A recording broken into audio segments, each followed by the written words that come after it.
where he's from, where I learned the Quran, I learned how to speak Arabic, I learned the Hadith, which is the sayings of the Prophet Muhammad, and I learned specifically how to live a life of Islam, a life of being a Muslim. And I did not practice the faith very well, but I believed it wholeheartedly. I believed that there's only one God, and that Muhammad is prophet, and that Jesus was just a prophet.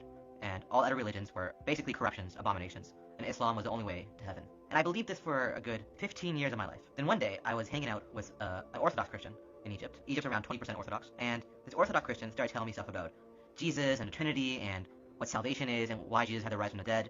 And I honestly did not understand a single word this man said. But he did tell me one thing. He said, Ishmael, if you want to know who God is, you have to ask him. You have to go on your knees and pray to him for a sign. And I thought to myself, sure, why not? Allah's real. He's going to answer me. So I took up the challenge. One night, I prayed to God for a sign, and he answered me around the age of 13, 14. And I remember this very vividly till this day, that I had a dream, and the dream was around maybe 5 to 10 seconds long. But it was the most intense dream I've ever had in my entire life. And it was simply Jesus on the cross. And the most important part of that dream was that Jesus' face was so bloody that I couldn't even recognize him. But while it was so bloody and so gruesome, I felt so much peace and so much love. And I knew he wasn't alone. I knew there were 2 other people beside him being crucified that I didn't know at the time was a thing. I woke up from that dream in shock, not knowing what to do.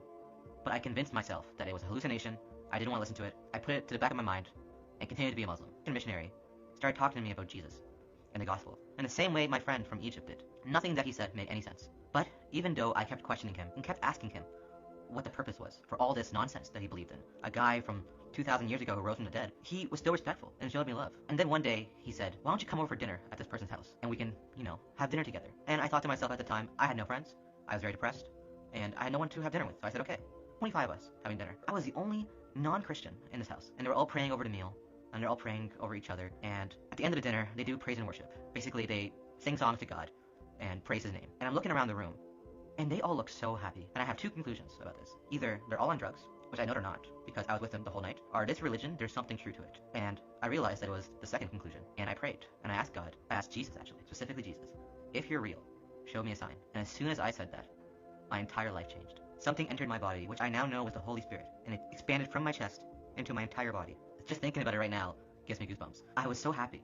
All my depression, all my anxiety, all my tendencies to self-harm vanished. And I started crying, and people were like, are you okay? And I told them that I believe and that was the Holy Spirit. And they asked me, do you know what the Holy Spirit is? I'm like, I have no idea what the Holy Spirit is. But I know one thing. I knew it was true. And after I was done my good old hissy fit, I looked around the room, and everything was so beautiful. It was the most beautiful thing I've ever seen in my life. I looked at this couch, and this couch was the most beautiful thing ever. I looked at this stranger who invited me into their house, and they were the most beautiful person I ever seen in my life. And that's when I said my first real prayer ever.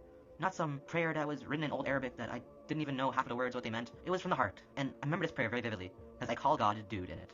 It was just kind of funny. But I said, dude, thank you for this night. I know you're real, and I give my life to you.